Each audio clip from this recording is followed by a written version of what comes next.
Olá pessoal, tudo bom? Pessoal, como é que estão?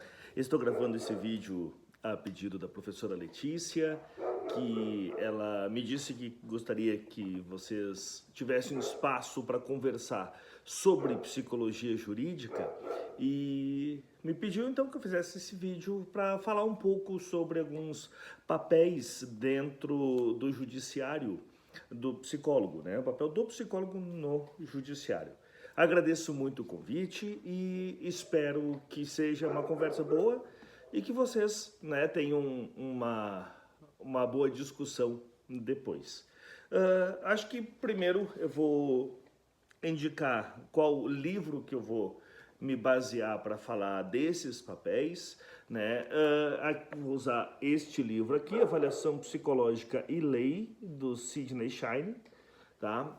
Aconselho muito a leitura, é um livro bem bacana, bem explicativo, bem elucidativo, assim, que deixa uma compreensão bacana dos papéis pormenorizadamente do psicólogo no judiciário.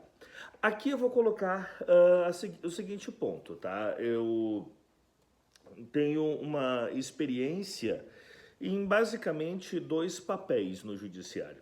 Eu tenho a experiência como psicólogo do sistema prisional e como psicólogo assistente técnico, né? Então, aqui eu vou falar mais dentro do papel do psicólogo, não no sistema prisional, porque eu entendi que não seria este o enfoque, né? Mas se vocês quiserem em outro momento, eu posso falar com vocês sobre uma área que eu amo, né? O atendimento dentro do sistema prisional. Eu trabalhei no sistema prisional da Bahia, do Mato Grosso do Sul e do Paraná, né? Então, teria algumas coisas também para compartilhar com vocês, mas aqui eu quero conversar com vocês sobre o papel do psicólogo, principalmente no ambiente jurídico dos fóruns, né? Tanto que alguns autores denominam de psicologia forense, né? Que é aquela psicologia de dentro do fórum. Aqui nós temos basicamente dois papéis diferentes. Nós temos o papel de perito e o papel de assistente técnico, né? São dois papéis distintos e que eventualmente não diria antagônicos, mas eles são conflitantes, né?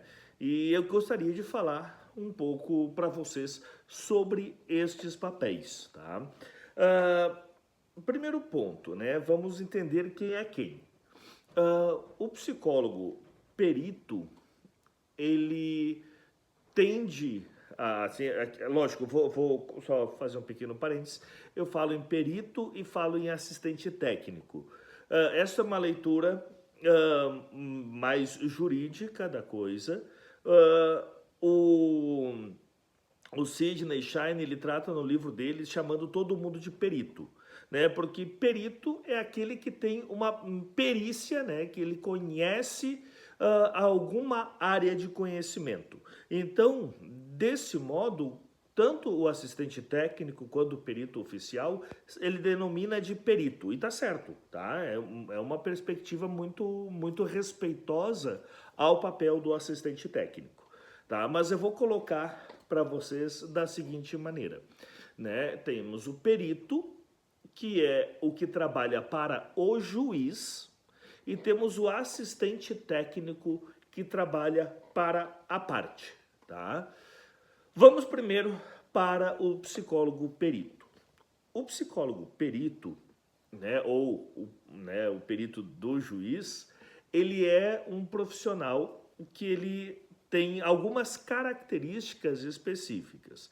Dentre elas, a gente tem que entender que em um processo judicial, nem sempre o juiz vai ter um conhecimento sobre alguma área específica, né? Esta falta de conhecimento sobre uma área específica faz com que ele necessite, para esclarecer algum ponto, o papel de alguém perito numa área, tá?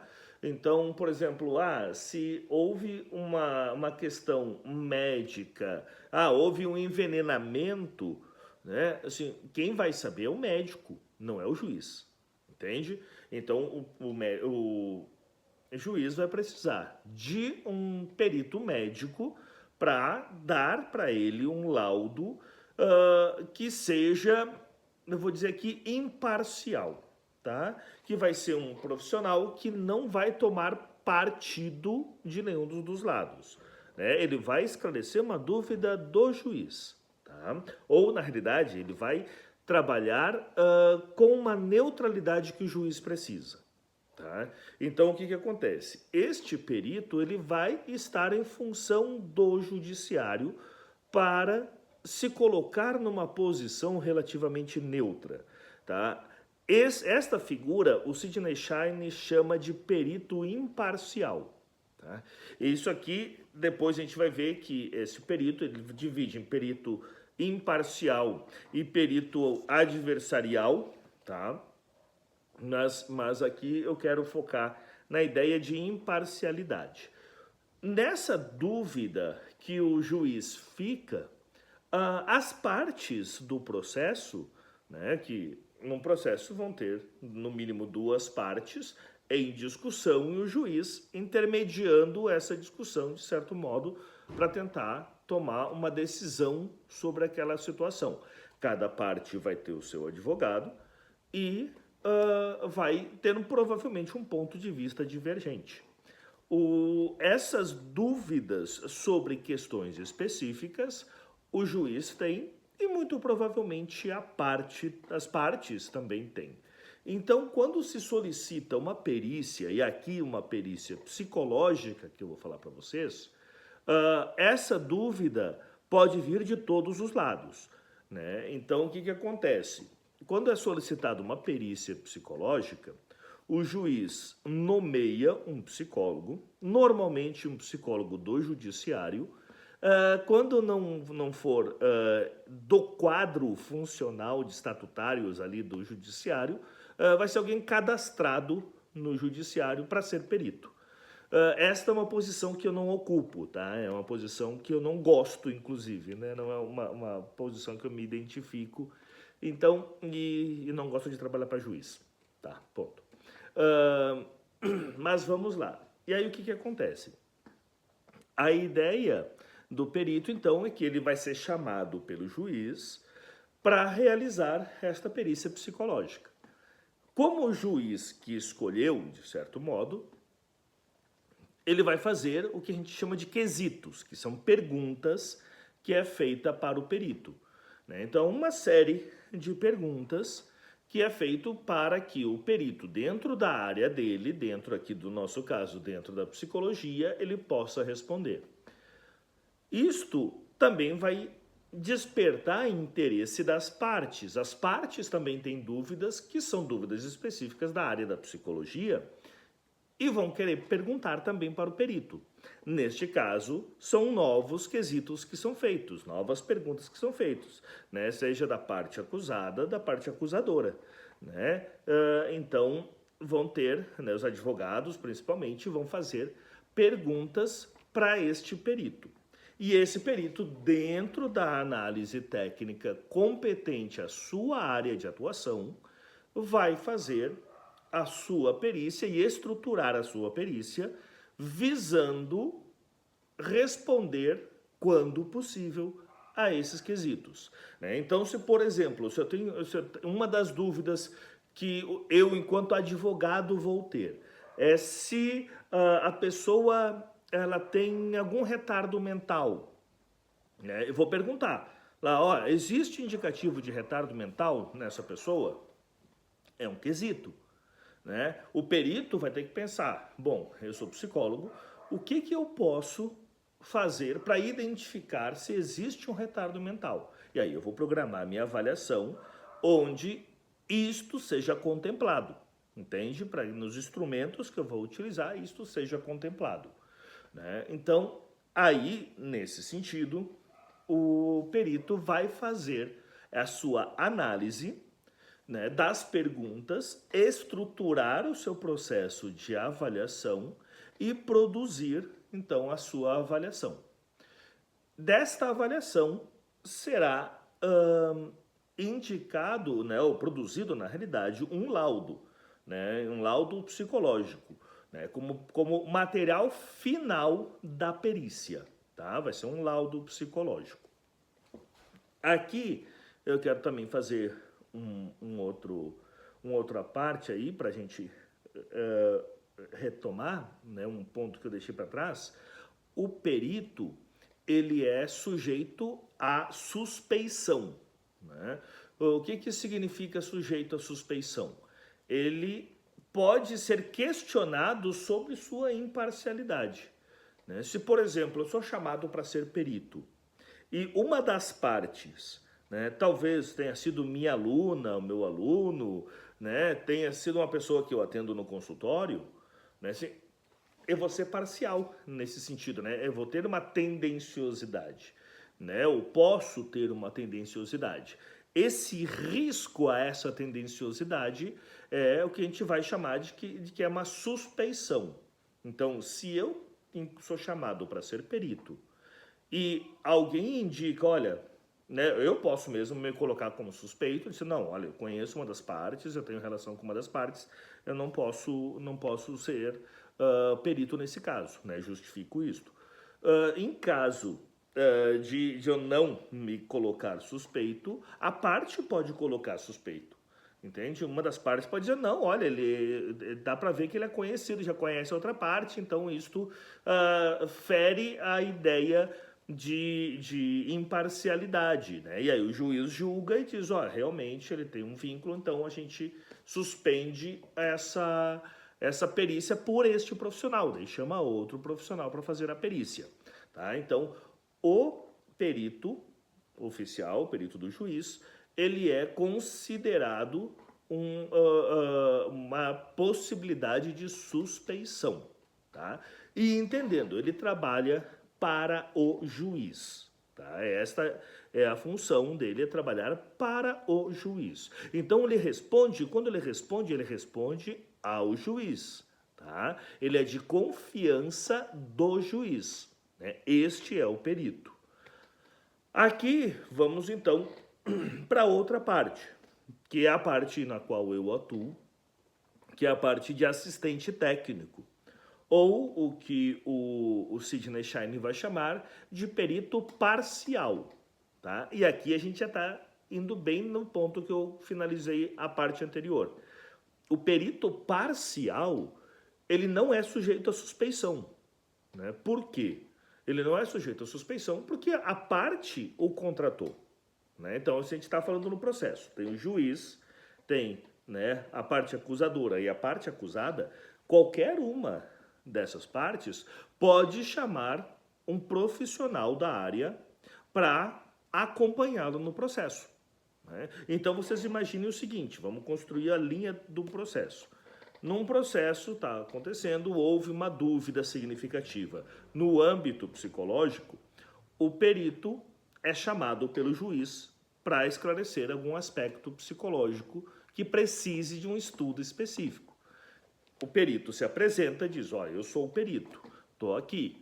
As partes, assim como eu disse que o juiz não entende a área específica da psicologia, por isso ele chama o perito, as partes também não entendem, na grande maioria dos casos, né? Os advogados ali, promotores, não entendem da psicologia. Então, o que eles fazem? Eles contratam um assistente técnico, né? Que eles contratam alguém da área para acompanhar se o perito fez o trabalho correto e auxiliar, inclusive, na construção daqueles quesitos que eu falei para vocês, né? Então, essa construção desses quesitos, elas se dão também com auxílio do assistente técnico, tá? Então, esse assistente técnico, ele vai auxiliar a parte. E como ele vai auxiliar a parte, ele vai ser chamado por interesse da parte, né? Então, ele não quer saber do outro lado, ele quer saber daquela parte. Então, ele é parcial, tá? Aqui o Sidney Shine vai chamar ele de perito parcial. Então, nós temos essa posição, né, de um perito parcial, que eu vou denominar aqui só para facilitar a didática da coisa. Se eu tivesse aí, eu já botava no quadro tudo isso, daí eu conseguia fazer esse esquema. Aqui eu não vou fazer, então vou trabalhar falando sobre assistente técnico. Então, esse assistente técnico vai trabalhar para uma das partes. A outra parte pode ter outro assistente técnico.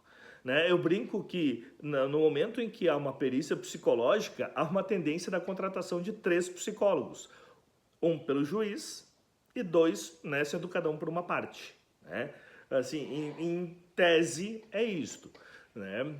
Porque daí fica uma discussão técnica, né? Uma discussão do trabalho do perito e o trabalho dos assistentes técnicos para verificar tanto as perguntas a serem feitas ao perito, para o perito responder de uma maneira mais compreensiva, e para verificar se o trabalho do perito foi feito de maneira correta. Tá?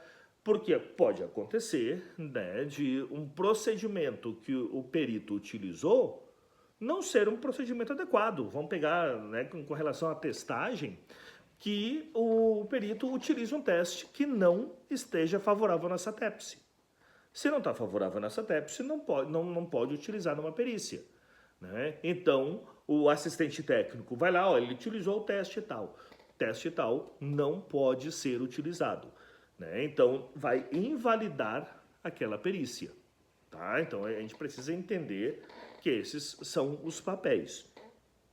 Aqui, a gente vai entender também que o perito parcial, ou assistente técnico, ele não é sujeito à suspeição. Para quem ele trabalha para a parte. E, além dessas contribuições dentro do processo, que vai auxiliar desde a leitura processual, na formação de linhas de raciocínio dentro do processo, né, vai também questionar essa perícia. Então, o assistente técnico, para questionar essa perícia, ele questiona não verbalmente, né? Ele não vai simplesmente se colocar ali. Ele vai se posicionar documentalmente. Tá? Então, vocês imaginem agora a linha do tempo do processo. Existe um problema dentro do processo que envolve psicologia. Tá? Alguma questão mental, alguma questão de falsas memórias, quando acontece com crianças e tal, muito comum, né? Na implementação de falsas memórias. Então, percebeu-se ali uma questão que é do cunho psicológico. O juiz, de certo modo, para o processo e diz, eu preciso de um perito aqui. Ele nomeia este perito. As partes chamam seus assistentes técnicos. Tá? Se vocês me perguntarem, as duas partes são obrigadas a contratar assistente técnico? Não, nenhuma parte é obrigada a contratar assistente técnico. Elas podem tentar resolver por si só. Não aconselho nunca isto, porque daí tu vai estar tentando discutir um trabalho técnico sem ter o conhecimento técnico. Então, o juiz teve a dúvida, chamou o perito. As partes vieram, chamaram o assistente técnico. Os assistentes técnicos fizeram as perguntas para o perito. Como é que eles fazem? Vai tudo documentado. Quem protocola normalmente é o advogado da parte, protocola no processo. O perito tem acesso a essas perguntas, né, a esses quesitos, estrutura sua avaliação e realiza a avaliação.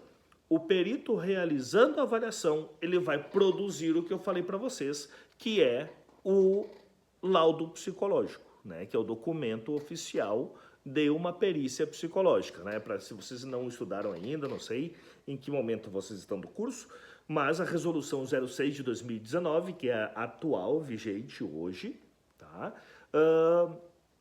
Diz ali como é que deve se construir o laudo psicológico. Então, o perito ele precisa construir de acordo com essa resolução. Posteriormente, com esse laudo pronto, esse laudo vai para o processo. É inserido no processo e os assistentes técnicos têm acesso a esse laudo. Como ele tem acesso ao laudo, ele vai ler o laudo, vai ver, tá, respondeu as questões que a gente perguntou, né? Às vezes responde, às vezes não responde. Às vezes não responde porque não tem como responder. Um exemplo sobre isto. Antigamente os juízes queriam saber, e aí eu vou puxar a área para o sistema prisional, os juízes queriam saber o seguinte: o indivíduo que está preso, o indivíduo X que está preso, se ele for solto, ele vai voltar a cometer crimes? Né? O que ele estava pedindo, na realidade, e se pedia, era um prognóstico de reincidência criminal. Né? Ou seja, eu prever se esse indivíduo vai voltar a cometer crimes. O juiz pode perguntar hoje para um psicólogo isso? Pode. O que o psicólogo vai responder? O perito? Quesito prejudicado. Entende? Quesito prejudicado. Eu não posso dar um prognóstico de reincidência criminal. Existem muitas variáveis que eu não tenho controle sobre isto, né? E então eu não posso responder a este quesito dentro da minha área. Né? Então, normalmente, o perito vai botar ali, né? Quesito comprometido ou não possível de responder. Mas vamos supor agora que o perito seja muito ousado e diga assim: eu quero responder a este quesito. E aí ele responde: sim, esse indivíduo, se sair da unidade prisional para um regime aberto ou semiaberto, ele voltará a cometer crimes. Né? Por quê? Porque eu fiz avaliação de personalidade, fiz do controle de raiva, fiz, né, uma bateria de testes, e aí eu queria dizer que sim, ele tem a tendência a voltar a cometer crimes. O assistente técnico, que é no caso o meu trabalho, né, vai pegar isso e vai dizer: não, cara, primeiro, tu não pode responder isso. De acordo com a resolução do Conselho Federal de Psicologia, a gente não pode dar prognóstico de reincidência criminal. Eu já tenho que questionar isto. Né? E aí eu vou questionar como é que ele chegou a esta conclusão, que é uma conclusão que ele não poderia chegar. Né? Então eu vou questionar todo este procedimento que o psicólogo perito fez. E aí eu produzo o meu trabalho. E esse meu trabalho é a resposta a esta perícia, a resposta ao laudo psicológico. Essa resposta ao laudo psicológico eu vou fazer através de um parecer. Né? O parecer é o documento específico que vai servir de base, né? Ou que vai servir de base não, vai ser a linha de norteadora para responder ao laudo. Né? Porque o que o parecer faz? O parecer, eu não preciso fazer uma avaliação psicológica. Tá? Eu preciso dar uma resposta a uma questão, né? Que envolve a psicologia. Neste caso este laudo está correto? Ou existem pontos significativos a se observar sobre este laudo? Né? Aí no trabalho do assistente técnico, o parecer vai constar lá. Pode ser que a perícia tenha sido feita perfeitamente, né? Então não tenha nada a colocar. E tu vai colocar: olha, a perícia foi realizada de maneira correta, os instrumentos foram utilizados, foram esses, eles fazem parte da SATEPS, estão autorizados a serem utilizados, as conclusões que o perito chegou são adequadas para esta forma de abordagem, para esta forma de coleta de dados e respondem corretamente aos quesitos. Ok, entende? Lógico, eu estou falando de um documento mais extenso, mas estou dando essa resumida aqui para vocês. Né? Eu tenho pareceres de 24, 25, até 30 páginas, né? Analisando só o laudo. Né? Às vezes o laudo de umas 2 páginas eu já consegui escrever mais de 20 páginas, né? Pontuando os aspectos deste laudo. Então o que acontece? O assistente técnico ele vai dar então a sua resposta para o processo através de um parecer. Tá? E aqui então, né, a gente começa a entender o porquê que existe, né, uma certa animosidade entre o perito e o assistente técnico. Eles podem ser excelentes amigos e tal, mas do ponto de vista processual, eles podem chegar em algum momento a contrariar, porque tu está julgando o trabalho do colega. Né? Então a gente tem que ter um cuidado nisto, porque de fato a gente está julgando o trabalho do colega. Aqui eu faço né, um parênteses com relação à produção de documentos. Né? Eu digo, já disse para vocês, que eu não sei se vocês já tiveram essa disciplina ou se não tiveram, é um ponto-chave, tá, de avaliação psicológica.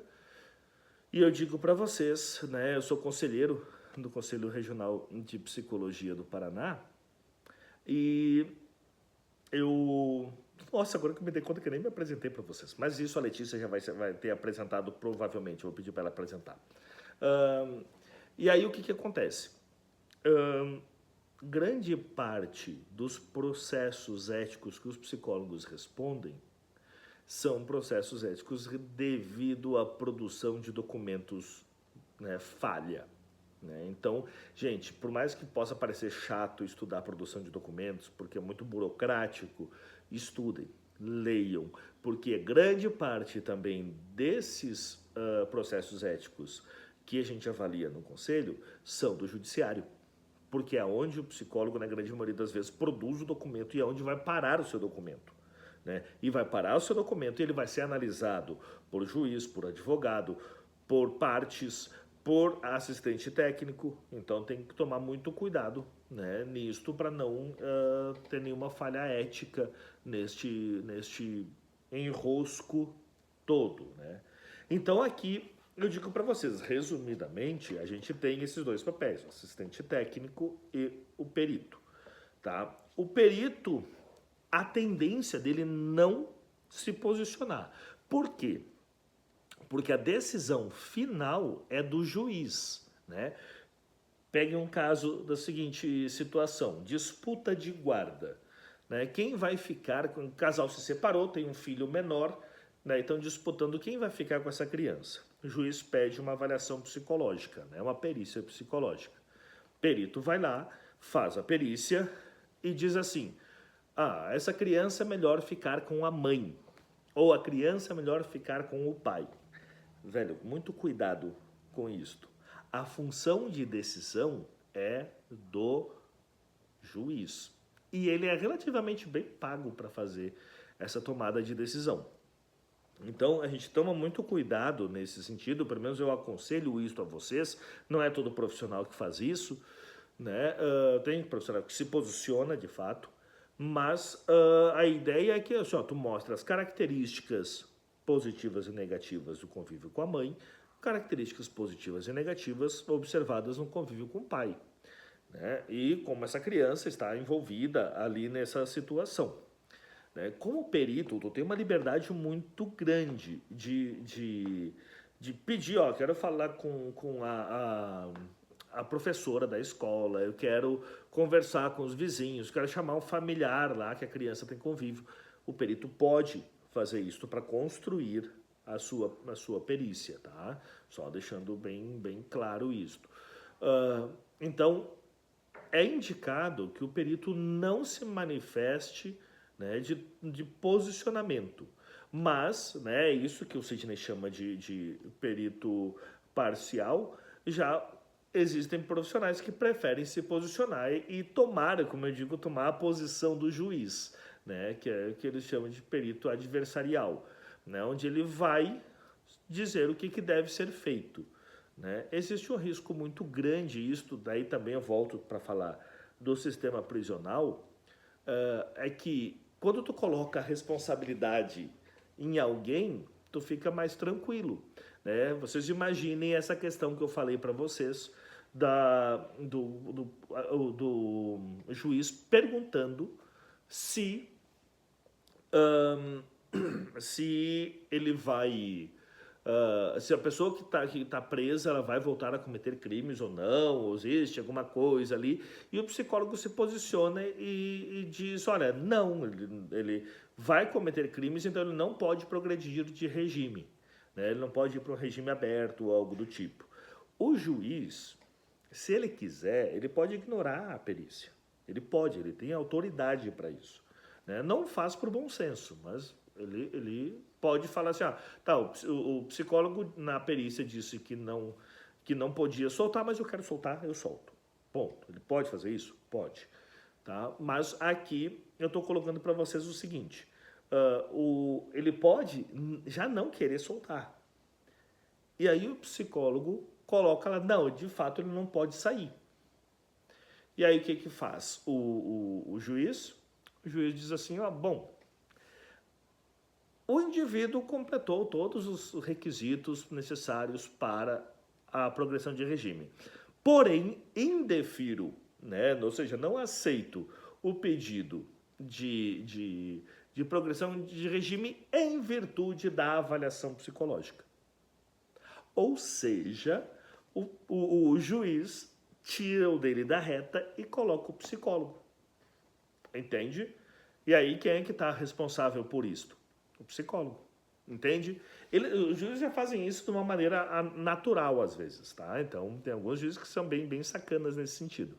Mas o cuidado que eu falo para vocês de não se posicionarem é isso, tá? Então, em termos de perito, o Sidney Shine fala sobre o perito imparcial e o adversarial, né? Que é aquele que toma a posição, toma partido, e aquele que não toma partido, aquele que deixa a cargo do juiz tomar a sua decisão. Do ponto de vista de assistente técnico, o Sidney Shine fala em perito parcial, o assistente técnico como um perito parcial, e ele fala também como perito pistoleiro, né, colocando entre aspas, pistoleiro. Né, em que sentido? É aquele profissional, assistente técnico, que ele vai inventar coisas e criar treta no processo só para incomodar. Então, assim, eu sou pago para defender a parte, eu faço uso do que eu quiser para atrapalhar esse processo. Ou seja, ele não está trabalhando dentro necessariamente da ética profissional, né? Ele está trabalhando em cima daquilo que ele é pago para fazer, que é defender a parte. Né? Então a gente tem um cuidado muito grande também para não se tornar um pistoleiro nesse sentido, né? De fugir da nossa ética e criar situações que são desnecessárias dentro do processo, situações em que de fato só vai para criar confusão. Né? Vou dar um exemplo para vocês. Existe uma conflitiva jurídica no trabalho do assistente técnico na perícia. De acordo com o Código de Processo Civil, o assistente técnico pode estar presente no momento da perícia. Tá? Então vocês imaginem a avaliação psicológica ocorrendo, o perito ali diante da pessoa, aplicando um teste, vamos colocar o teste só para ter mais materialidade, aplicando um teste, e o assistente técnico do lado ou atrás. Isso a gente sabe que interfere, tá? Mas de acordo com o Código de Processo Civil, pode acontecer isso, pode estar presente, entende? Agora, pelo Conselho de Psicologia, pelo Conselho Federal de Psicologia, o psicólogo não pode estar junto no momento da perícia. Então existe aqui uma conflitiva entre o Código de Processo Civil e a resolução do Conselho Federal de Psicologia. Em tese, qual que vale mais? O Código de Processo Civil. Mas a gente, como bom senso, segue o Conselho Federal de Psicologia. Por mais que o Código de Processo Civil seja superior à resolução do Conselho Federal de Psicologia, tá? Mas se eu for um perito pistoleiro, eu posso que não, mas eu tenho o direito de participar ali da perícia e eu vou, e não pode ser impedido, entende? Não pode ser impedido. E aí entra nessas conflitivas que não precisa se entrar, não precisa se criar, assim como criar quesitos, né, ou ideias completamente deturpadas, né? Então, assim, tudo isso a gente tem que cuidar muito, né, no trabalho como assistente técnico, tá? Então, se eu vou fazer um resumo para vocês, o trabalho do psicólogo dentro do judiciário, ele vai se definir como perito e assistente técnico. O que o Sidney Shine chama todo mundo de perito. Né? Daí o Sidney Shine divide o perito, que é imparcial, que é o trabalho para o juiz, imparcial e adversarial. O imparcial é aquele que não toma partido final e o adversarial é aquele que toma um partido no final. O assistente técnico, o Sidney Shein, chama de perito parcial, porque ele trabalha para uma parte, ele é parcial de fato, né? E aceitem isso, não é problema. E o perito pistoleiro, né? Que é aquele que vai para criar caso dentro do processo e mais atrapalha do que ajuda, não segue muito a questão ética, né? Não segue muito o eufemismo, o cara destrói a ética ali. Tá? Então, são papéis diferentes aqui. Por que eu gosto de trabalhar como assistente técnico e não como perito? Eu não estou subordinado ao juiz, tá? E eu gosto muito do pensar processual. Então, eu gosto muito de ler o processo, sentar junto com o advogado, discutir linhas de defesa, né, pensar assim, olha, o que pode ter acontecido, o que não pode. Né? Vou dar um exemplo para vocês, para já a gente rumar para o final desse vídeo, senão, né, a prof vai falar assim, meu Deus do céu, assim, ele vai gravar um podcast de 3 horas aqui. Não, vamos com calma. Então, o que acontece? Teve uma situação que uma advogada me chamou para trabalhar num processo. O processo era de duplo homicídio, tá? Duplo homicídio de réu confesso, né? Ou seja, a pessoa foi acusada de matar 2 pessoas e ela assumiu, ela disse, fui eu que matei as 2 pessoas. A advogada estava trabalhando nesse caso para o réu ali que tinha assumido a culpa. E ela disse, Regis, eu não sei o que fazer. Né? Aqui não teve avaliação psicológica. Ali eu fui chamado como assistente técnico para dar uma olhada no processo e pensar em alternativas de defesa. E eu fui lendo o processo com ela, a gente foi discutindo os depoimentos, né? Daí tem as gravações de depoimentos, né? Em vídeos e tal. Tu vai assistindo de cada uma das partes e testemunhas quando há e tal. E aí eu disse para ela, então, tá muito estranho esta confissão dele, né? E que era indiscutível, ele dizia, fui eu que matei os 2, ponto. Né? E eu disse, cara, tá estranho isto, né? Daí eu puxei o histórico ali, características, né, de vida, né? Fui fazendo um apanhado geral para a advogada, né? Basicamente traçando um perfil do indivíduo. E aí eu disse assim, olha, não está me soando bem. A gente fez uma retrospectiva, né, uma reconstituição da cena do crime na sala da advogada. Só eu e a advogada. Assim, a gente pegou, tá, vamos construir essa cena. A gente construiu a cena, disse, não aconteceria essa cena desta maneira com 3 pessoas, as 2 que morreram e a que matou. Assim, não tá batendo. Né? Disse, falta uma pessoa nessa cena para que ela seja, que ela ocorra da maneira como ocorreu. E aí ela disse, mas será? Mas não tem nenhum depoimento, nada que diga isso assim. Assim, tem indicativos que tem, eu expliquei para ela, e ela criou a linha de raciocínio de defesa do réu, colocando, de fato, que poderia ter existido mais uma pessoa ali que aquele indivíduo estivesse acobertando esse outro autor. E isto, para um processo, já é suficiente para tu pensar na possibilidade de nulidade do processo, ou seja, tu não condenar a pessoa se existe uma dúvida razoável dentro desse processo. E era tribunal do júri, né, advogado tentando convencer, né, basicamente 7 pessoas, acho que é 7, bom, não me lembro agora, mas é um número ímpar, obviamente, que vão tomar a sua decisão sobre o caso. E ela disse, olha, ela chegou, perguntou pro cliente dela se de fato tinha outra pessoa. A reação dela foi, da pessoa, foi meio que de assustada, tipo assim, como é que tu sacou isto? Como é que tu pegou isto? E aí ela já entendeu, levou para o tribunal do júri e, assim, ele foi condenado, como ele queria, como o réu queria, ele disse que tinha sido matado, ele queria cumprir a pena. E o tribunal do júri ficou dividido entre 4-3, né, em condenar, né, na posição de condenar o réu. Daí até disse que se eu tivesse lá, provavelmente eu mudaria ali um voto, mas eu não pude estar presente nesse dia.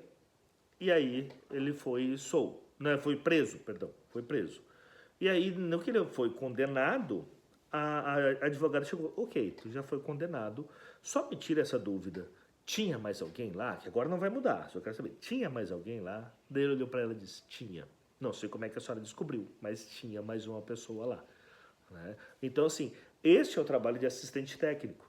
Né? Dentre os trabalhos, eu acho um trabalho um pouco mais livre, um trabalho um pouco mais solto, né, para tu conseguir trabalhar e pensar outras coisas e construir, né, teses ali.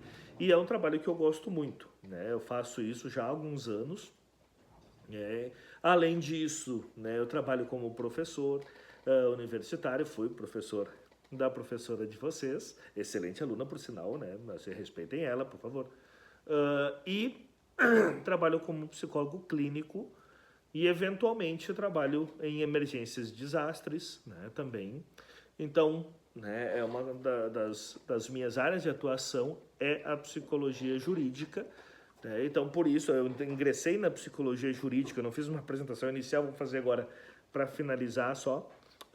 Na psicologia jurídica, eu ingressei pelo sistema prisional, né? Então eu trabalhei para a Secretaria Estadual de Administração Penitenciária do Estado da Bahia, foi onde eu comecei, né? Sempre atendendo a população carcerária. Fui depois trabalhar na AGPEM, Agência Penitenciária do Estado de Mato Grosso do Sul, e depois vim para o Paraná, onde eu fiz um trabalho também no Departamento Penitenciário aqui do Paraná. Hoje eu não trabalho mais dentro do sistema prisional, né, mas, né, isto foi me abrindo portas para trabalhar, né, como assistente técnico e trabalhar então junto aos advogados, né, nos processos. Né, e é uma área que eu gosto muito, me identifico bastante. Eu dou aula na psicologia e dou aula no direito também. Né, então eu gosto muito de fazer essa articulação psicologia e direito. E não sei se vai ser suficiente para dar base para a discussão de vocês, mas coloco-me à disposição para tirarem dúvidas ou coisa assim. Me sigam no Instagram, né? Meu Instagram é juntador de cacos, né? @juntador de cacos, tudo junto. E ali, né, para quem achou estranho, vai lá no primeiro post do meu Instagram, vai estar a explicação disso. E aí é isso, gente. Né? Tenham uma boa aula aí, aproveitem e contem comigo para tirar dúvidas, para trabalhar junto, né? O que vocês precisarem, estamos aí.